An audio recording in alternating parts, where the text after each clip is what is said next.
U.S. President Donald Trump says progress is being made on a Ukraine-Russia peace deal. And we're working on that final war. It's not easy, but I don't know. I think we're going to get there. 25,000 soldiers, Ukraine, Russia.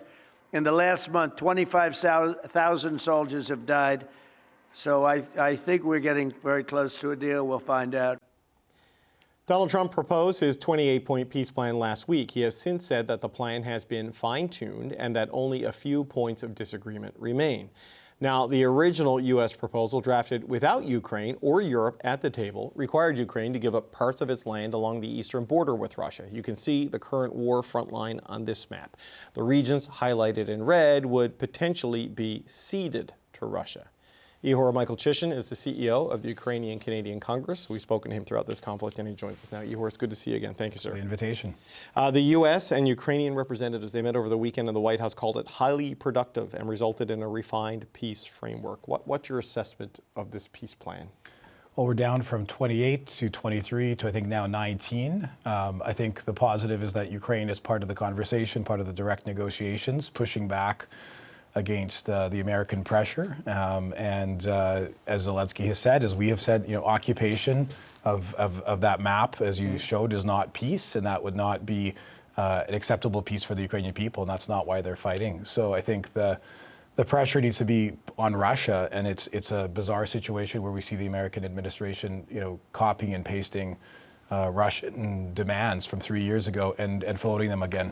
I mean, when you look at what was reported about the plan, and this is from the New York Times, November 22nd, I mean, it's give up the territory, have an election within 100 days because they want Zelensky out of office, the Russians do, never join NATO, limited and uncertain security guarantees from the US and Europe, and in return, Russia gets the land, gets amnesty, gets to rejoin the G8.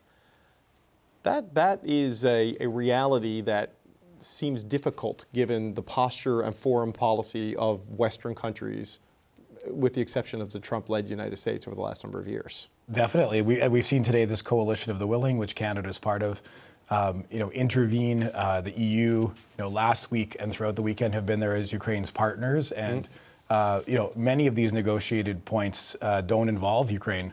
Nobody's agreed to any of those things, and NATO decisions and EU decisions, and frankly, Russia hasn't, even agreed to any of these things either. We know it's their wish list, but it's just a really cynical process, and meanwhile, what we see happening every night in Ukraine, is hundreds of people are being, bombed and killed, dozens killed last night before, in every major city in Ukraine. Russia continues unabated to terrorize Ukraine's people and kidnap Ukrainian children, and nothing that anyone can do is stopping them from doing that. I mean, I know this is potentially the foundation of ending the conflict, right? Which is a good thing in and of itself. Right. But is Ukraine really more secure at the end of something like this? Because official neutrality essentially becomes part of its structure going forward there.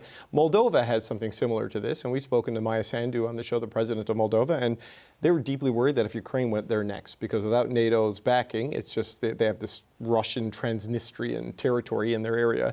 It feels like giving up land, limiting your military, having an election, and never joining NATO, which has been Ukraine's goal, leaves it exposed.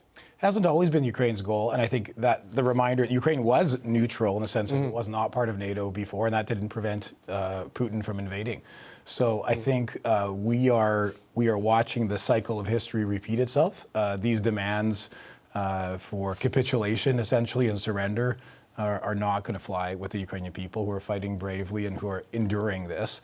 And I think that there's enough realization and pressure in Western capitals that they must, literally stand with Ukraine as part of these negotiations that now involve the security of Western Europe, and that if Putin gets his wishes and his way, there's very little to stop him from, encroaching in the Balkans, encroaching in Poland, encroaching in other places around the world, or other countries to do the similar. This is about fundamental principles of border security and justice. I mean, look, it's impossible to know unless you're at the table of exactly where the conversations are going and where they will end up. But what is your sense? I mean, are you optimistic that this can lead to something that is an end to the killing, an end to the death, but leaves Ukraine in a strong position for its future. Because it's tough to see it for me. But you're far more informed on this than I am. I mean, Ukrainians, our community, we want peace, right? But peace is not. This is not peace. The 28-point plan is not a peace that will bring peace to Ukraine and prosperity. A peace for Ukraine is justice for the war crimes that have been committed. It's accountability for the decisions that have been taken to fund the Russian war machine. And people living in terror does not mean that Ukrainian people are ready to fold. And Ukraine will keep fighting. And we hope and we believe that Western countries are there for the long term and understand the significance of this. And the cynicism of my part is to say that we don't really believe that Russia will adhere to any agreement. They played around in 2022 and earlier with various kind of diplomatic games. It's very hard to imagine a world in which Putin signs a deal that he adheres to.